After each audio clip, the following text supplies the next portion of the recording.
Hello, good day. I am Dr. Joan May G. Perez Rifariel. I am a psychiatrist and currently I'm a fellow of the Philippine Psychiatric Association. My task for today is to talk on the importance of physical health, on mental health, and the need to properly hydrate. So allow me please to share my screen. And once again, this is our topic for today. And let's start with outline for the discussion. So first, we will discuss the benefits of activity on overall health and well-being. Two, we will discuss the benefits of physical activity on mental health. Three, we will discuss the benefits of hydration after physical activity. And lastly, I will give some take-home messages. So let's start with the benefits of physical activity on overall health and well-being. We know that physical activity provides various significant health benefits. And what are some of these health benefits? Studies have shown that when we do physical activities like exercises or any form of activity where we move, where we carry some weights, where we lift objects, the mechanical stress from our movement and repeated exposure to gravitational forces, especially when we lift objects or push or pull, created by our physical activities can increase a variety of characteristics such as it boosts our physical strength, promotes endurance, we become stronger.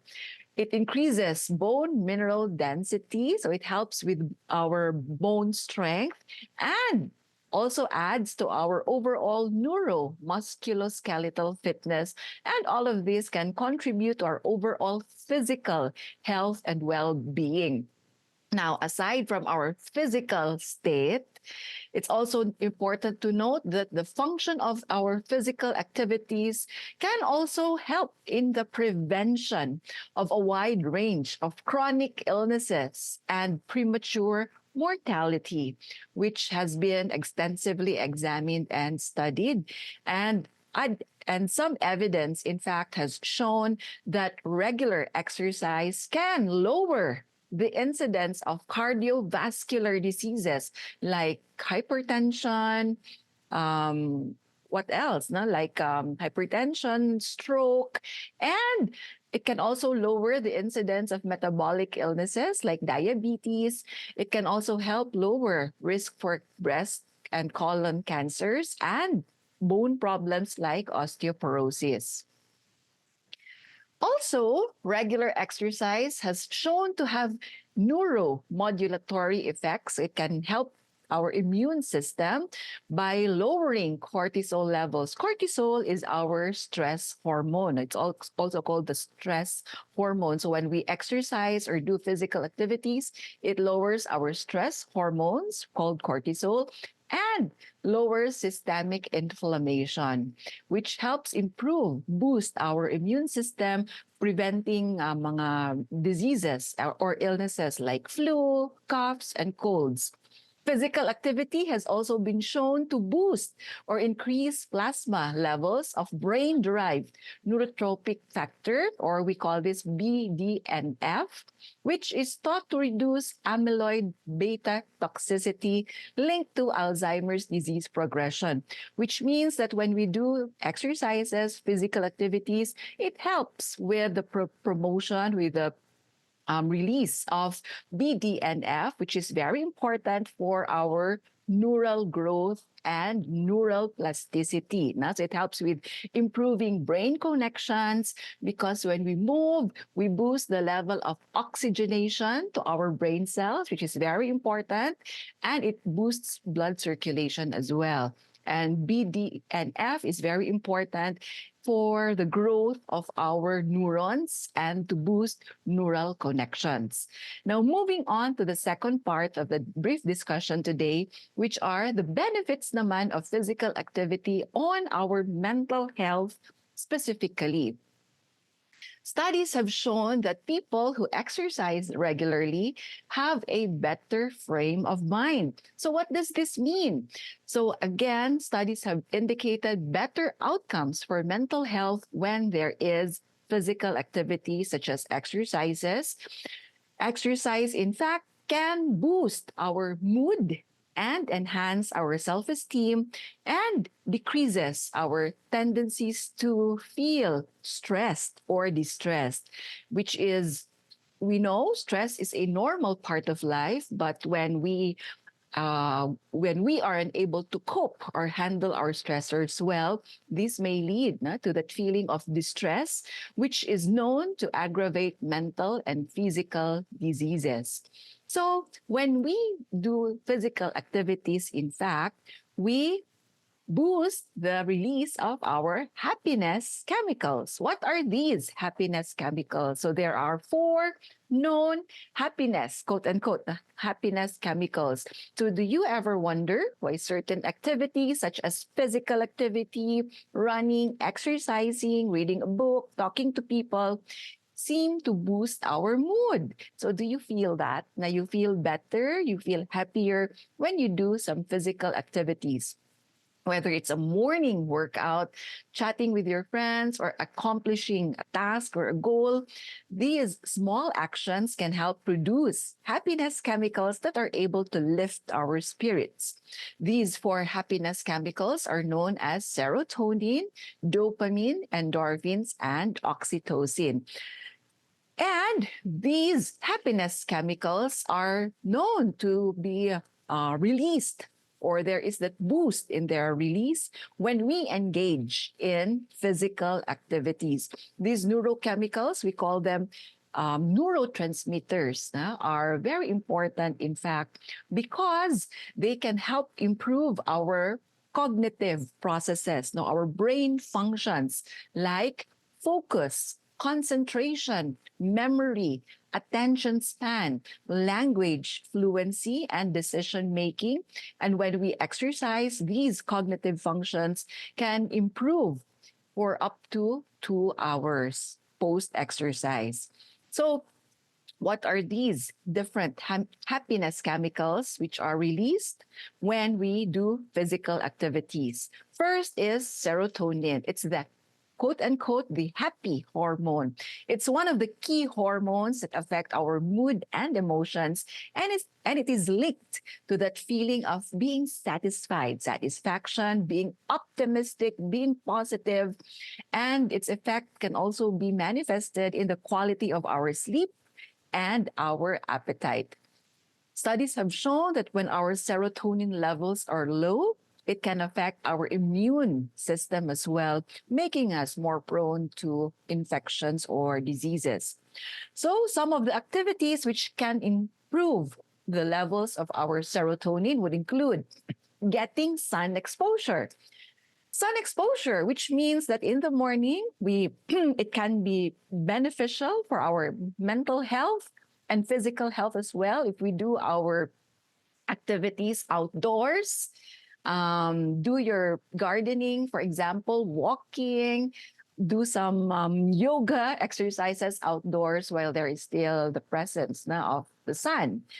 And some other activities which can boost serotonin levels would include practicing mindfulness, meditation, and improving our diet, which would include mga serotonin-rich foods such as fish, eggs, poultry, soy products, and spinach. The next happiness chemical is the reward chemical called dopamine. So dopamine, I'm sure this is familiar to us.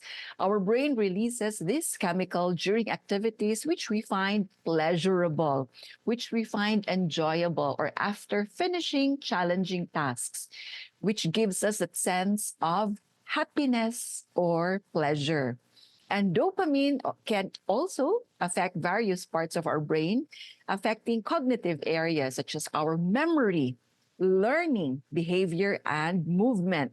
So for kids, for students, this is very important because it helps boost their cognitive processes, especially when they need to remain sharp, to prepare for an exam, because it helps with learning. So how do we boost our dopamine levels?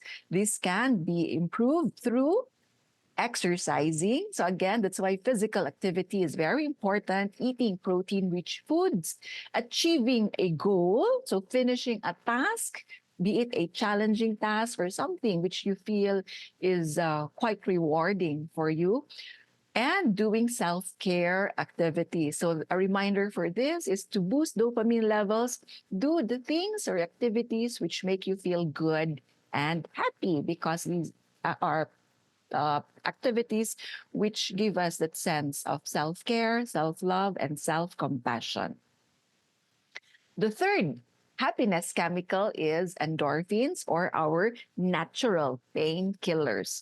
It's our body's natural pain relievers and can also boost our mood, and they are released during laughter. And that's why we always hear this, that laughter is still the best medicine, and it can also be released during prolonged physical activity or exercise, listening to music, intimate moments, and eating food such as dark chocolates. And endorphins directly affect our brain's opioid receptors, reducing our feeling of pain. Again, some of the activities which can boost our happy hormones called endorphins would include exercising or any form of physical activity, listening to music, having a glass of wine, watching movies which are funny, and eating dark chocolates or chili peppers. Studies have shown through endorphins released through regular exercise can in fact help with not just with pain relief, but it can also decrease our symptoms of anxiety and depression. The fourth and the last happiness chemical is oxytocin, or the love hormone. Oxytocin is brought about by our interpersonal contact and affectionate moments with others. So it's our bonding hormone. And actions, physical activities such as hugging your children, kissing, are some of the moments when we feel the release of this chemical. So this bonding hormone can also be released through socialization with friends, family, physical touch or intimacy, petting animals. So for those of us, this is also a form of physical activity.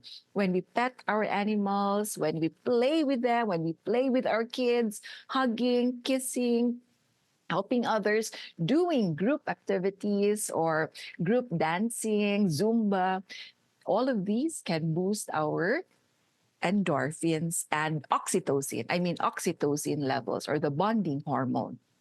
So, with this, with the release of all of these happy hormones from physical activity, let's take a look now at the benefits of proper hydration after any form of physical activity. So let's take a look at physical activity, heat, and sweat. When we do anything strenuous like exercising or any form of physical activity, this would require the use of stored energy to perform work. We need energy for us to move, to do the tasks that we need to do. And in the process, significant body heat is generated.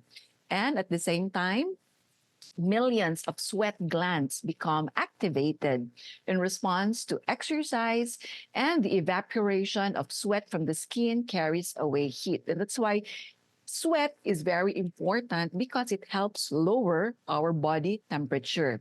Sweat is composed primarily of water, and if not for this sweating, if not for this heat loss mechanism due to sweat, our body may react negatively to this extreme temperature, and our body may collapse, as shown from this study from performed. Now, our study from Dennis and Noakes in 1919, and from Nielsen in 1996, where a 60-kilogram runner racing 10 kilometers at 27 minutes finishing pace would collapse from a lethal body temperature after only 3.2 kilometers. In areas where the weather is temperate or warmer, sweating accounts for more than 50% of body heat removal and close to 100% in very hot environments. And that's why it's really important to, yeah, sweat is very important because it helps maintain our body temperature. But let us remember that when we sweat, there can be electrolyte losses in sweat, specifically sodium and potassium, which amounts to about 1 gram per liter of sweat. What happens when there's dehydration? What is the impact of dehydration on our overall health and well-being? Hydration is very essential to survival, and dehydration will take its toll on our body, and it will not only affect our physical health, but will have an impact on our mental health as well. And if we are dehydrated, if we drink too little, dehydration will affect our brain, resulting to some problems, leading to some cognitive problems and mood-related concerns. So studies have shown that dehydration has an impact on mental readiness. It is widely and consistently reported that dehydration has a negative effect on cognitive and mood states through perceived tiredness. It has problems. It can cause problems with alertness, confusion, fatigue, anger, and may cause us to feel depressed or anxious. Studies also show that we only need to be 1% dehydrated to experience a 5% decrease in cognitive function. So that's quite a lot. Now, that's quite significant. A 2% decrease in brain hydration can in fact result in short-term memory loss and have trouble with math computation. So for the kids, for those who have math classes, this is a very important reminder to stay hydrated. Prolonged hydration can cause brain cells to shrink in size and mass, which is a condition common in many elderly who have been dehydrated for years. Mental health-wise, these are the symptoms of dehydration and how it can affect our mental health. It can cause symptoms of depression, anxiety, afternoon fatigue, sleep issues, inability to focus and concentrate, and it can lead to lack of mental clarity, sometimes referred to as brain fog. What is brain fog? Some of the physical side effects of brain fog would include fatigue or tiredness, that feeling of exhaustion, having aches and pains like headaches, trouble multitasking, disorganization, decreased productivity, and difficulty in communicating. And that's why it's really need to improve hydration status, especially when we do our physical activities. The Institute of Medicine of the National Academies recommends drinking 2.7 liters of water for adult women a day and 3.7 liters of water for men. For children, they also released or outlined how much water a child should drink per day based on their age and gender. So here shows this is the table which shows the age, gender, and the number of cups of water a day for us to stay properly hydrated. During physical activities and exercises, carbohydrate electrolyte solutions, or CES, are often recommended to prevent dehydration and provide a source of exogenous carbohydrate needed during exercise. We need the carbohydrate as our source of energy. Water alone has been shown as being not sufficient for promoting rehydration during physical activities and exercises, and fluids with added components are necessary to restore lost fluid. And the hydrating properties of these beverages with carbohydrates and electrolytes are primarily a function of their electrolyte content, composition, caloric content, and total osmolality, which is very important because of sweating or the fluid loss incurred during these physical activities. I would like to give our take-home messages for today's discussion. First, Our topic for today highlighted that physical activities have significant overall health benefits, specifically for our cardiovascular system, immune system, prevention of diseases and chronic illnesses like cancer, and bone diseases like osteoporosis. Two, physical activities boost the release of happiness chemicals or the happiness neurotransmitters in the brain, thereby improving mental health and wellness. Lastly, it's very important to hydrate, and keep yourselves hydrated during physical activities to prevent dehydration and electrolyte losses, which may have an impact on our overall health and well being. And with that, I would like to thank you for your kind attention. Maraming salamat po. Pocari Sweat.